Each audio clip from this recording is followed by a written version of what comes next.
Hello, everybody, and welcome to the Popular Incorporated third quarter 2025 earnings call. My name is Elliot, and I'll be coordinating your call today. If you would like to register a question, please press star one on your telephone keypad. I'd like to hand over to Paul Cardillo, Senior Vice President, Investor Relations Officer. Please go ahead. Good morning, and thank you for joining us. With us on the call today is our President and CEO, Javier Ferrer, our CFO, Jorge Garcia, and our CRO, Lidio Soriano. They will review our results for the third quarter and then answer your questions. Other members of our management team will also be available during the Q&A session. Before we begin, I would like to remind you that during today's call, we may make forward-looking statements regarding Popular, such as projections of revenue, earnings, credit quality, expenses, taxes, and capital structure, as well as statements regarding Popular's plans and objectives. These statements are based on management's current expectations and are subject to risks and uncertainties. Factors that can cause actual results to differ materially from these forward-looking statements are set forth within today's earnings release and our SEC filings. You may find today's press release and our SEC filings on our webpage at popular.com. I now turn the call over to our President and CEO, Javier Ferrer. Thank you, Paul, and good morning, everyone. Starting on slide 3, we share a few highlights that reflect our strong operating performance in the third quarter. We reported net income of $211 million, an EPS of $3.15, an increase of $1 million and 6 cents per share, respectively. Our results were driven by higher revenues, an expanding net interest margin, strong loan growth, and importantly, stable customer deposit balances. Our credit metrics were impacted by 2 large commercial loans, which were related to isolated circumstances that do not reflect broader credit quality concerns. As Leo will discuss in more detail in his remarks, I note that excluding these 2 relationships, credit metrics remain stable. For the second quarter in a row, we have demonstrated progress from our efforts to achieve sustainable returns above 12% this year and towards our longer-term 14% objective. Please turn to slide 4. As of the end of the third quarter, business activity in Puerto Rico continued to be solid, as reflected by favorable trends in total employment, consumer spending, tourism, and other key economic data. The unemployment rate of 5.6% continues to hover around all-time lows. Consumer spending has been resilient and remains healthy. Combined credit and debit card sales for Banco Popular customers increased by approximately 5% compared to the third quarter of 2024. Home purchase activity continues to be strong, as demonstrated by the $129 million increase in mortgage balances at Banco Popular during the quarter. Momentum in the construction sector has been solid, with both public and private investment fueling higher employment levels and cement sales. We are optimistic that these trends will persist, given the backlog of obligated federal disaster recovery funds, announced real estate and tourism development projects, as well as the renewed focus on reshoring by global manufacturing companies. One example of this is Amgen's recently announced $650 million manufacturing network expansion, which is expected to create roughly 750 direct new jobs in Puerto Rico. Puerto Rico is also well-positioned, given its strategic geographic location, considering current geopolitical focus in the Caribbean region. The tourism and hospitality sector continues to be a source of strength for the local economy. This summer, the sector benefited from Bad Bunny's 31-night concert residency at the Coliseum in San Juan, right next to our Popular Center complex. This was more than just a series of concerts. The event also featured Puerto Rico as a destination, highlighting our music, natural beauties, and culinary offerings. The celebration of our culture generated significant media exposure for the island globally and led to a substantial increase in tourism activity during what is normally a seasonally slow period of the year. Please turn to slide 5. I would like to comment on our new strategic framework and transformation progress. Our strategy centers on 3 objectives. First, be the number one bank for our customers by deepening relationships, earning trust, delivering value across all channels, and providing exceptional service.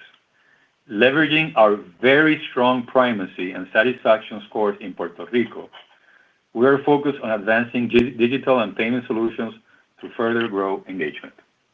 Second, be simple and efficient by working collaboratively, streamlining operations, and reducing costs.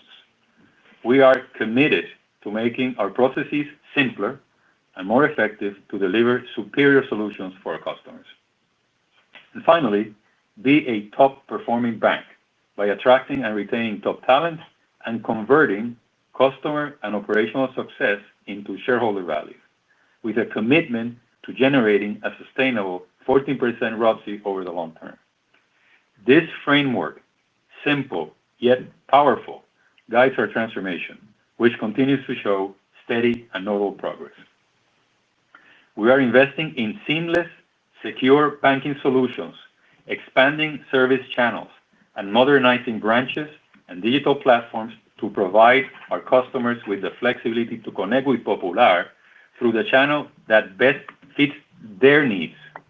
We plan to extend these digital capabilities to more products to further improve online and mobile experiences and support future growth. Recent initiatives include the launch of a fully online personal and credit card loan origination process in Puerto Rico and the Virgin Islands, and the expansion of digital deposit products in the U.S. mainland. On the commercial side, we are improving cash management and credit delivery for small and mid-sized businesses. We are pleased with the progress we have made so far in our transformation and are convinced that these efforts will continue to unlock growth opportunities and efficiencies to drive sustained financial performance. I will now turn the call over to Jorge for more details on our financial results. Jorge? Thank you, Javier. Good morning, and thank you all for joining the call today. As Javier mentioned, our quarterly net income increased by $1 million to $211 million. Our EPS improved by 6 cents to $3.15 per share. These results were driven by better NII and non-interest income and a lower effective tax rate, offset somewhat by a higher provision for credit losses. As we have mentioned before, our objective is to deliver sustainable financial performance. While there is some noise in the current quarter's results, we're very pleased to have once again exceeded a 13% ROTCE for the period. We continue to expect to achieve at least a 12% ROTCE in Q4, as well as for the full year. Longer term, we remain focused on achieving a sustainable 14% return on tangible common equity. Please turn to slide 7. Our net interest income of $647 million increased by $15 million and was driven by higher average deposit balances, fixed rate asset repricing in our investment portfolio, and deposit pricing discipline in both of our banks. Our net interest margin expanded by 2 basis points on a GAAP basis and by 5 basis points on a tax equivalent basis, driven by a larger balance of loans and tax-exempt investment securities. Loan growth of $502 million in the quarter was strong, with both banks contributing to the increase. At BPPR, we saw loan growth of $357 million reflected across most portfolios, but driven primarily by commercial and construction lending. At Popular Bank, we saw loan growth of $145 million, also driven by the commercial and construction lending segments.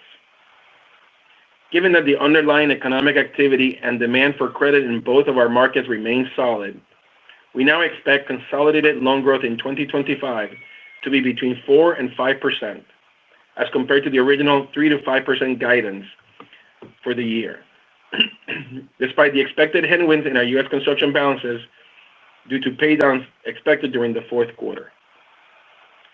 In our investment portfolio, we continue to reinvest proceeds from bond maturities into U.S. Treasury notes and bills. During the quarter, we purchased approximately $2.5 billion of Treasury notes with a duration of 1.4 years and an average yield of around 3.65%. We funded the purchases by reinvesting roughly $1 billion of bond maturities, along with redeploying $1.5 billion of cash reserves. We expect to continue to invest in Treasury notes to lessen our NII sensitivity to lower rates while maintaining an overall duration of 2 to 3 years in the investment portfolio. Ending deposit balances decreased by $704 million, while average balances grew by $793 million. Puerto Rico public deposits ended the quarter at $20.1 billion, a decrease of $842 million when compared to Q2. We continue to expect public deposits to be in the range of $18 to $20 billion. At BPPR, excluding Puerto Rico public deposits, ending deposit balances decreased by $162 million, and on an average deposits decreased by $44 million, demonstrating the impact of our continued focus on deposit retention strategies. At Popular Bank, ending deposit balances increased by approximately $216 million, net of intercompany deposits. Total deposit costs increased by 1 basis point at both banks. At BPPR, the increase was mostly due to a higher average balance of public deposits. Given the results year to date, along with the anticipated NIM expansion in Q4 from repricing of our fixed rate earning assets, we continue to expect to see NII growth of 10 to 11% in 2025. Please turn to slide 8. Non-interest income was $171 million, an increase of $3 million compared to Q2, and above the high end of our 2025 quarterly guidance. We continue to see solid performance across most of our fee-generating segments, including robust customer transaction activity. This quarter, we also benefited from a $5 million retroactive payment from a tenant related to an amended lease contract. Given the trends year to date, and particularly the stability in customer transaction activity, we now expect Q4 non-interest income to be in a range of $160 to $165 million. This will result in total non-interest income between $650 and $655 million for the year. Please turn to slide 9. Total operating expenses were $495 million, an increase of $3 million when compared to last quarter. The largest variance was related to a $13 million non-cash goodwill impairment in our U.S.-based equipment leasing subsidiary due to lower projected earnings. Offsetting this was a $13.5 million quarter-over-quarter reduction in other operating expenses, driven by the effect of a reversal this quarter of a $5 million claims accrual recorded in Q2, and a similar reduction in operational reserves. We also saw a $3.6 million increase in personnel costs, mainly due to annual salary and merit increases, effective in July, along with the impact of employee termination benefits related to cost efficiency initiatives at Popular Bank. Specifically, as part of our ongoing efforts to improve profitability, we decided to exit the U.S. residential mortgage origination business and to close 4 underperforming branches in the New York metro area. We will remain focused on areas where we feel we can invest to achieve improved operating leverage. We continue to expect the increase in 2025 expenses to be between 4% and 5% when compared to last year. Our effective tax rate in the third quarter was 14.5%, compared to 18.5% in Q2, driven by a higher proportion of exempt income. This higher exempt income, along with the impact of changes to Puerto Rico's tax code, will result in an effective tax rate for Q4 in the range of 14% to 16%, and for the year, we now expect the effective tax rate to be between 16% and 18%.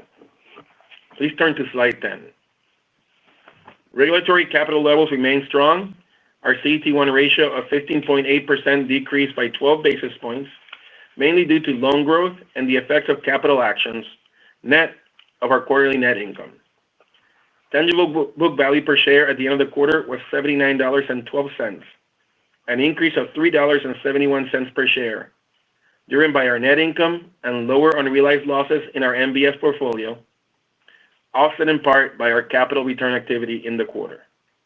During the third quarter, we declared a quarterly common stock dividend of 75 cents per share, an increase of 5 cents from Q2. Finally, we repurchased approximately $119 million in shares during Q3, and as of September 30th, still had $429 million remaining on our active share repurchase authorization. With that, I turn the call over to Lidio. Thank you, Jorge. Good morning, and thank you for joining the call. Turning to slide number 11, the ratio of NPLs to total loans held in portfolio increased to 1.3% compared to 82 basis points in the prior quarter. Credit quality metrics were impacted by two unrelated commercial exposures in BPOP, resulting in an increase in NPLs and net charge-offs. This impact relates to borrower-specific circumstances and do not reflect broader credit quality concerns. The first loan is a commercial and industrial facility extended to a telecommunication company in Puerto Rico, experiencing reduced revenue due to operational challenges and client attrition following a business acquisition. As of September 30, we classified this loan as non-accrual with a carrying value of approximately $158 million and drove the increase in provision expenses in the quarter. The second loan is a commercial real estate facility secured by a hotel property in Florida. This loan has also been placed on non-accrual status and carries a value of $30 million as of September 30, which includes a $14 million charge-off recognized during the quarter. Excluding these two cases, credit quality metrics were stable. We continue to closely monitor the economic environment and borrower performance as economic uncertainty remains a key consideration. We are confident that the risk profile of our loan portfolios positions Popular to operate successfully under the current environment. Turning to slide number 12, net charge-off amounted to $58 million, or annualized 60 basis points, compared to $42 million, or 45 basis points in the prior quarter.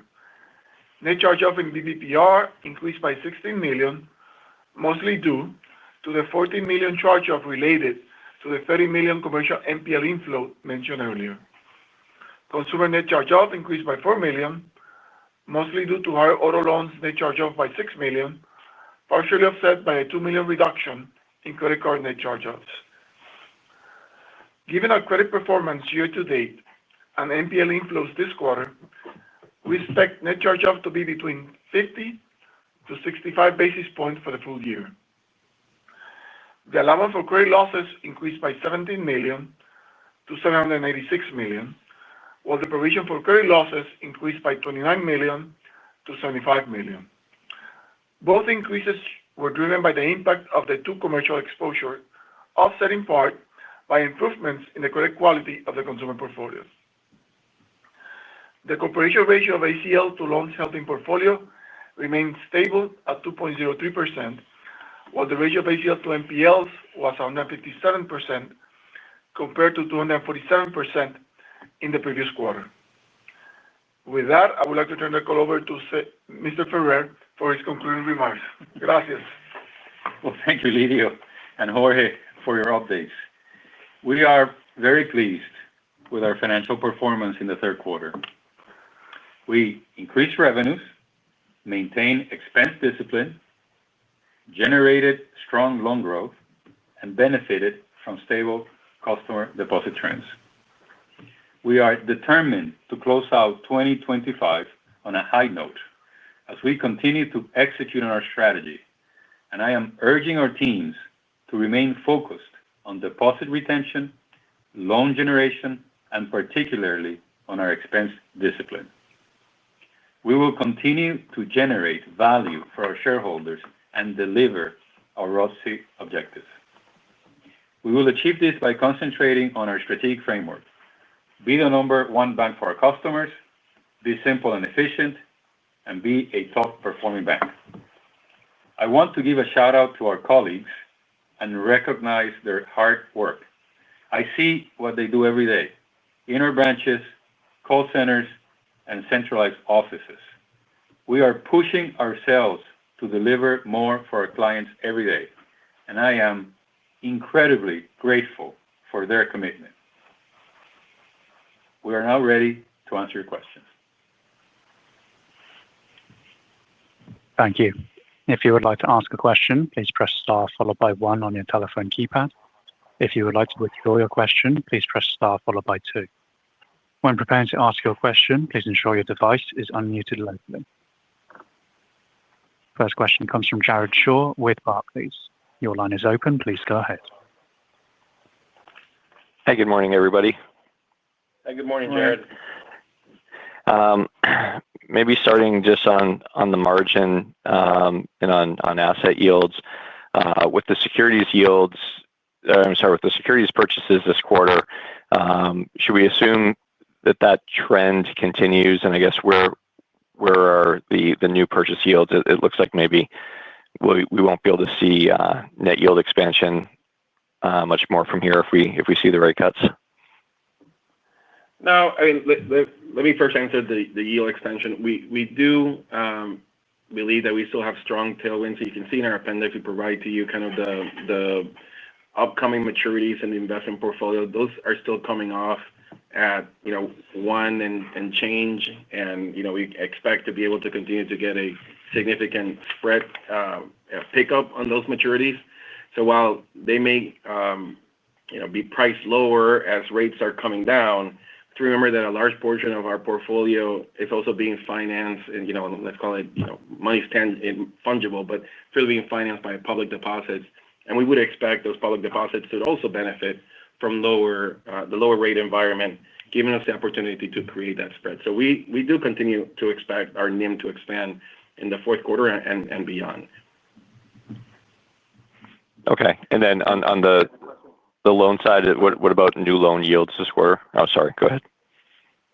Yeah. On new loan yields during the quarter, we still saw kind of the condition that we had been seeing for the last year, where particularly in personal loans and auto lending, we still see some yield pickup, quarter over quarter. I would expect, Jared, that maybe that would slow down a little bit, particularly in the auto. The auto volumes or new car sales activity is slowing down, and it's possible that wouldn't be unreasonable to believe that would result in more competitive pricing to maintain demand for auto sales. But as we said in the past, there's a lot of front and back book in that auto loan portfolio in particular.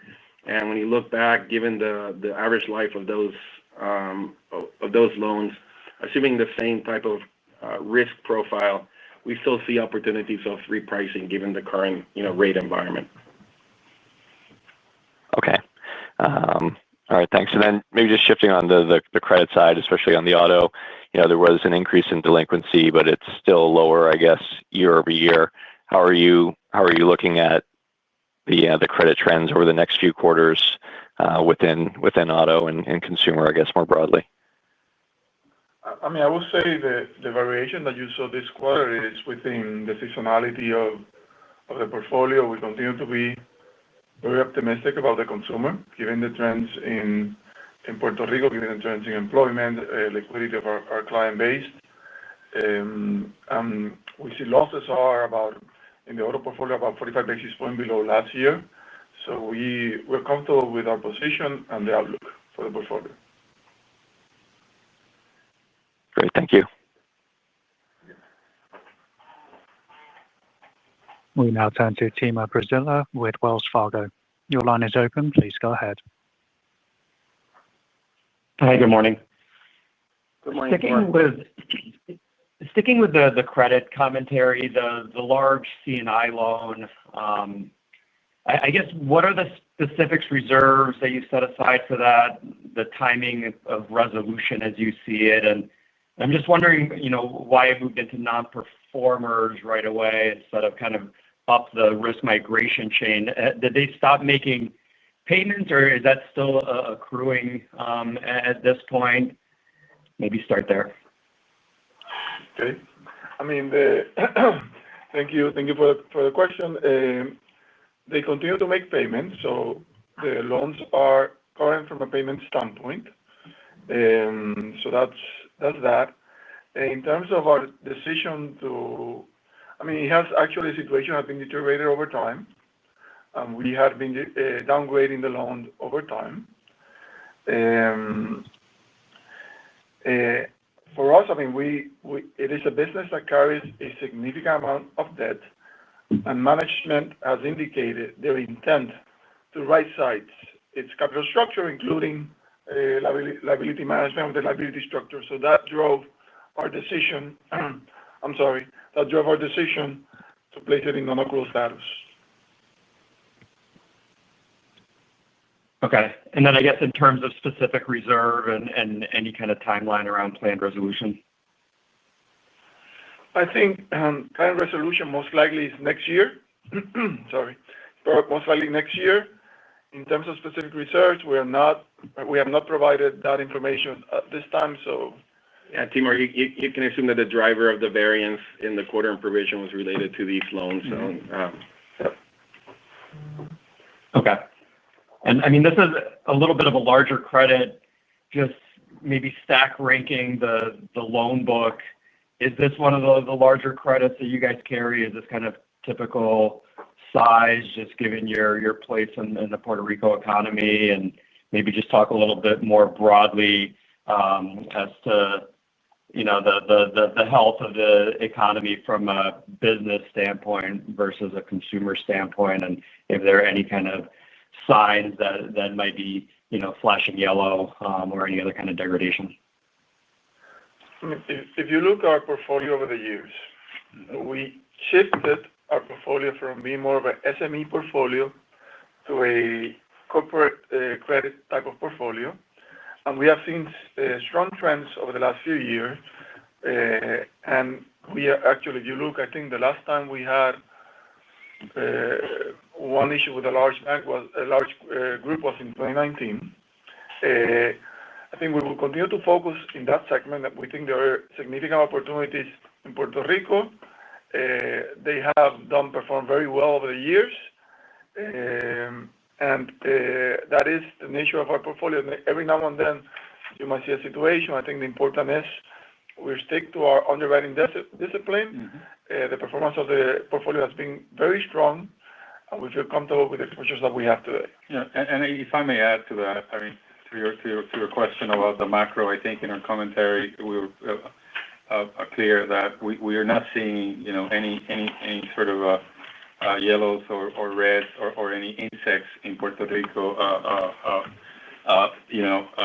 Referencing something that somebody said in the United States.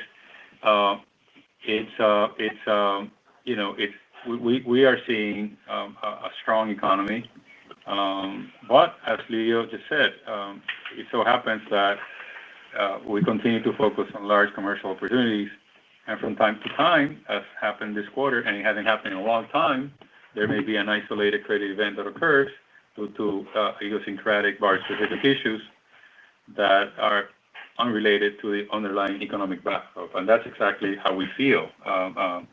So I can't really point to anything in the Puerto Rico economy that gives us any pause or worry. Au contraire, as they say, across the ocean, we feel that the economy is performing well, and our big customers are investing and continue to move on with their projects. That's great, caller. Thank you. And then just lastly for me, encouraging to hear that margin expansion is going to continue here. I'm just wondering from an NII standpoint, you guys reiterated the guidance. It is a little bit wide in terms of the range, just as it implies to 4Q. Should we assume that margin expansion portends to NII kind of flat to up here as we go through these rate cuts, or just given some of the lags, maybe NII growth stalls here over the next couple of quarters? Thank you. Yeah. I think first, I want to reiterate that, we've continued to see the benefits of fixed asset repricing, loan growth. All those things should continue to contribute to improving NII and the expansion of the margin. As you mentioned, the guidance for NII, we left it where it was.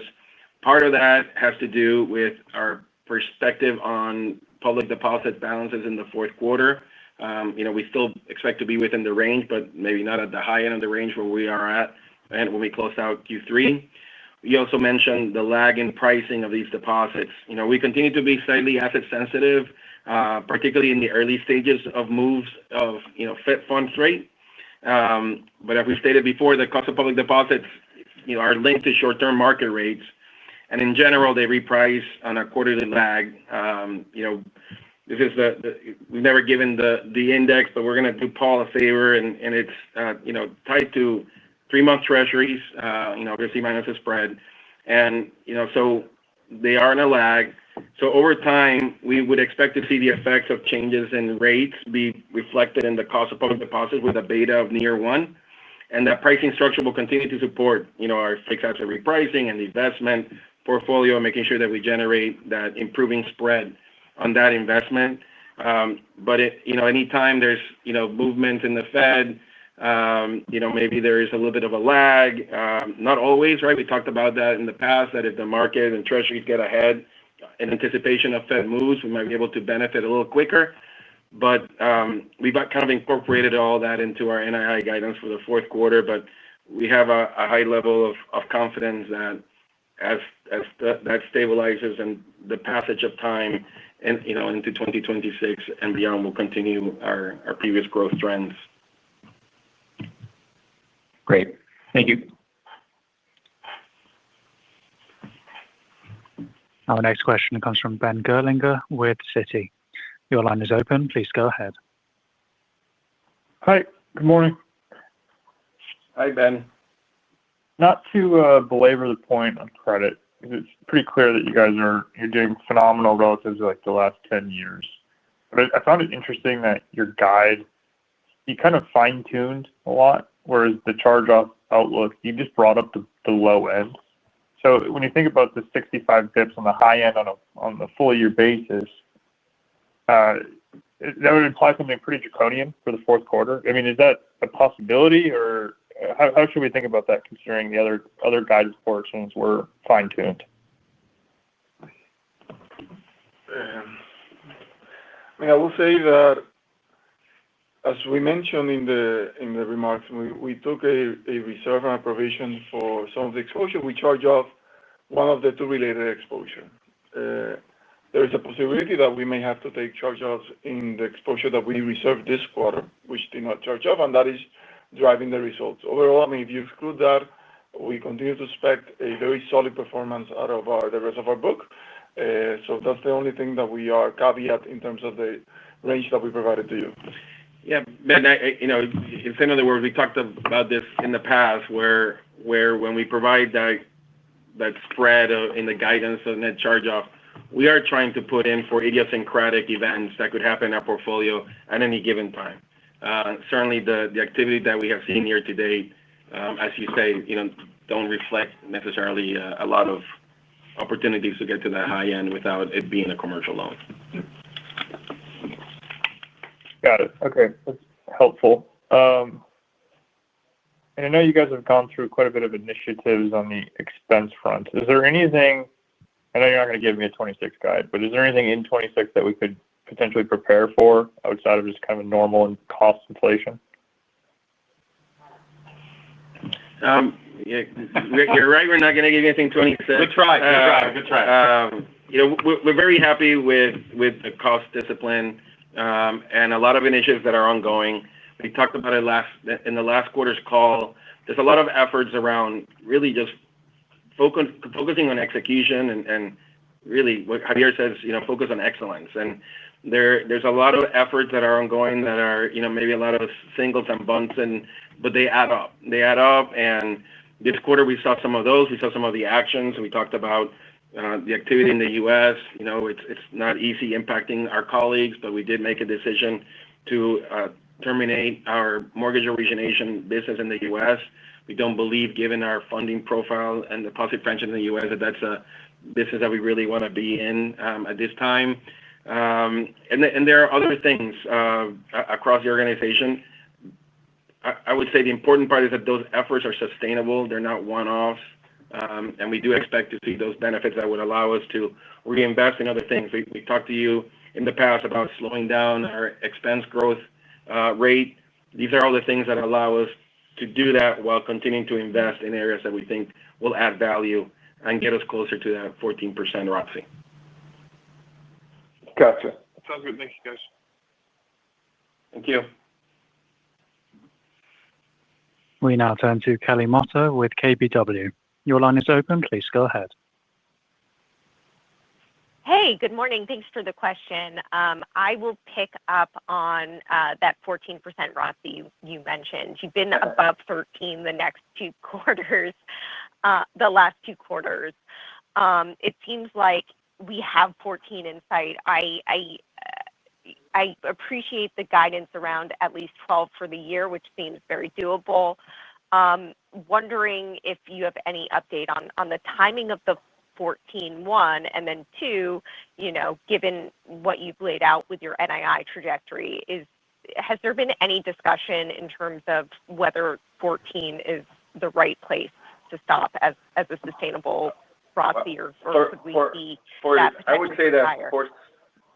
Yeah, Kelly, good morning. For certain, we're not going to stop at 14. It is a guiding principle, and we want to get there, but we're not going to stop there. And having said that, what we want to make sure is that sustainable performance. We've said that in the past. I agree with you. We're a lot closer today than we were, a year ago when we pulled back that guide for this year. A lot of effort from a lot of people, a lot of things going right, and we just want to make sure that we continue to execute. And more to come in terms of guidance and when and how we get there. But the important part is we continue to believe strongly that we get there through improving our net income performance and our operating leverage, and whatever we do on the capital side just adds to the opportunity to get there and surpass it. Okay, got it. That's really helpful. And then on the tax rate, the reduction in guide, you called out the higher proportion of tax-exempt income as well as some changes in the tax rate. And there is some noise, and appreciating, you're not giving 2026 guidance. I'm just hoping if you could, kind of help us out with what is this full year 2025 a good core run rate ahead, or can you expand upon, the Puerto Rico tax rate change and how that kind of impacts the go forward? Just any kind of color on that would be helpful, given that there is a lot of moving parts here. Yeah, so I would ground on two things. One, this quarter, there were not any real discrete events that impacted the effective tax rate of this quarter. It was lower given the mix of taxable income and tax-exempt income. We did benefit, that $5 million other operating income number. Those have a preferred tax treatment, so that helped. But I say that so that it is a good basis to start off. And then when you look at the guidance for the fourth quarter, what we're talking about is saying we're reversing, this change in the tax law in Puerto Rico will allow us to reverse the related tax expense during the year. So I tell you this whole long story to say that the guide for 2025 of 16 to 18% really ends up being a fairly clean number for us for this year. That guide does not really have a lot of noise of discrete events that are not part of our normal tax strategy. You can infer from that whatever you'd like. We can confirm it in January when we give you the 26th guidance. Fair enough. Last question, if I can sneak it in. Some of your competitors have noted increased competition on the deposit side. One was on government deposits. The other was, some of the initiatives they're doing. Wondering if you could just expand upon the market competition you're seeing in Puerto Rico, one, and two, has there been any news of any new entrants to the island, specifically, on the depository side? Thank you. Well, I'll take that. I'll start by saying, not that we're aware of, no new entrants in the depository side, Puerto Rico. Competition, yes. I mean, it's a vibrant market, and there is competition every day. We compete every day for our piece of the business and for customers. So, but we're going to be rational while we're doing that. Yet we won't lose any good clients on pricing and on terms. So we're seeing competition. It's normal. We have now you see how some of our esteemed bank competitors in Puerto Rico are sort of positioning themselves as challenger banks or whatever banks. But frankly, we like where we're at, and we like the fact that the franchise is certainly being re-energized, and we're not behaving like a 132-year a bank, and more to come on that, quite frankly. So I don't know what else to say other than we like where we're at. Great. Thank you so much. I will step back. Our next question comes from Gerard Cassidy with RBC. Your line is open. Please go ahead. Hi, good morning. This is Thomas Leddy standing in for Gerard. Loan growth in the quarter was strong, as you mentioned, and just on the back of the increased competition on the deposit side.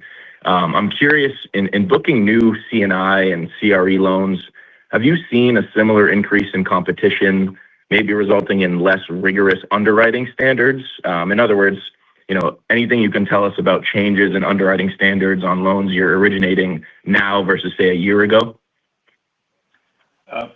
I guess each one of us can answer that, but no. The answer is no, and we have a very strong credit underwriting process, and Lidio leads the risk side and then our business side as well.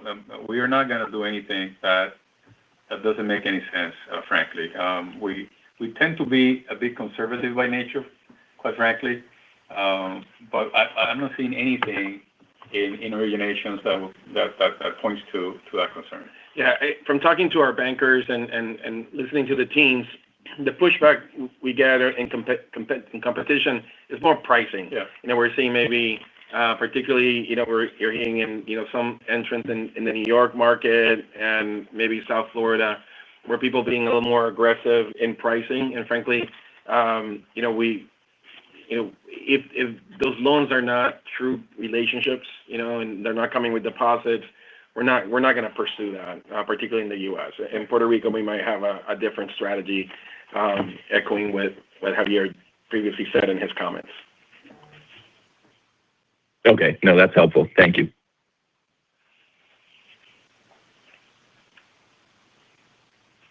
We now turn to Aaron Cyganovich with Truist Securities. Your line is open. Please go ahead. Hey, Aaron, by the way, Javier, welcome to the call, Aaron. Thank you for picking up the coverage for us and other Puerto Rico banks. So welcome. Good to be back. Maybe we could just talk a little bit about, Javier, your commentary around investment initiatives that you have in your transformation plan, or the second leg of your transformation plan. How are you thinking about all of the items that you kind of mentioned in your prepared remarks with regard to the cost, and would that be a step up in cost, or do you see some efficiencies that you'll be gaining that will help offset some of the further investment as you continue down that path? Sorry, Aaron. I mean, the one thing I'll reiterate, our goal here is to be able to continue to invest and generating opportunities and efficiencies to be able to then continue to reinvest at the level, slowing down the overall level of expense growth. Yeah. So there's going to be at the beginning and in certain periods, right, a disconnect, right, between initial investments and then results from those investments, which is what Jorge is referring to. And we think that's okay as long as as long as the actual investment makes sense to us. We're not going to do something dramatic or irrational. But we have to invest in our technology to continue to compete. Not only in Puerto Rico, but we compete with folks that come from the United States. You may imagine, the big players are already here, and they have the best technology. So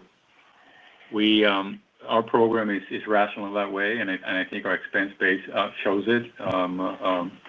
Yeah. So I don't perceive that we're going to go above and beyond a particular sort of threshold. Yeah. And what happens is right now we've got over 80 projects that are ongoing. Some of them have higher levels of current investments. Some are in capitalizing modes, but a lot of them are in dual expense mode. As you're developing, particularly with SaaS licensing agreements, you're paying for your new system and you're paying for your old system. Yeah. So over time, as you start generating the cost avoidances and turning off old systems, that allows us buffers to continue to reinvest, following, a business case and value add analysis. But when we talk about, being able to slow down the rate of growth, that's the kind of thing that we're talking about is how do we shift and reallocate expenses and savings to continue to improve the business and add value to our shareholders. So, and then I say this and shut up. That's a very important point that Jorge just made. We're not looking at this on a siloed view, right? So we're saying, if we are investing in the transformation, we want to make sure that if we can generate some savings in other parts of the bank, which will of course kind of fund the transformation. That's the mindset, and in many cases we've been able to do that, and that minimizes the impact of the actual investment. Yeah. So again, it's a broad-based program. We're very excited about it, and we're starting to see results, and we'll continue because, as I said, we're also creating a transformation mindset in our teams, right? We need to continue moving forward. So, thank you. I appreciate the color. Sure. Thank you. This concludes our Q&A. I'll now hand back to Javier Ferrer, CEO, for any final remarks. Well, thank you. Thanks again, everybody, for joining us and for your questions. Really appreciate that. We look forward to updating you on our fourth quarter results in January. Thank you. Ladies and gentlemen, today's call is now concluded. We'd like to thank you for your participation. You may now disconnect your lines.